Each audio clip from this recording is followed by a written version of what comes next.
The Prime Minister has visited flooded regions of Queensland and is calling for urgent meetings to discuss the flood crisis gripping the state. Queensland's cattle has been decimated by the state's flood disaster, with hundreds of thousands of livestock expected to be lost. Sally Rafferty reports from Townsville. You can see the conditions have finally started to ease here in Townsville, and that's welcome news for many people who have been desperate to get into their homes for days. We're in Hermit Park, and this was one of the worst affected suburbs, and I'll just get you to have a look behind me. These river weeds where they are, that was the height of the water that rushed through here on Sunday night. And to give you a bit more of an indication, if I was standing on this road on Sunday night, I would be 2 metres underwater, and it came through with incredible force. You can see the river weeds that are still on the fences here, and it's lined with debris. And unfortunately, these scenes of people's entire living rooms on their doorsteps is becoming an all too common sight here in Townsville as people start that painstaking clean-up process. But while they are starting to pick up the pieces, there have been some incredible stories coming through.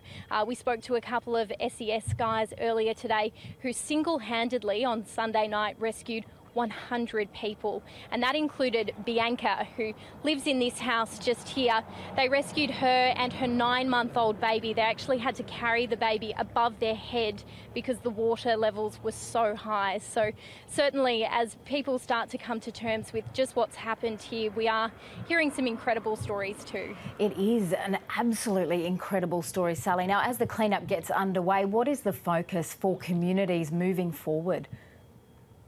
Look, we are seeing plenty of resources hit the ground as we finally get into the recovery phase now. So we know that more than 100 police have come from right across the state to help out with the efforts here, and they've been doing door knocking today just to make sure that every person who was in what they've called the black zone has been accounted for.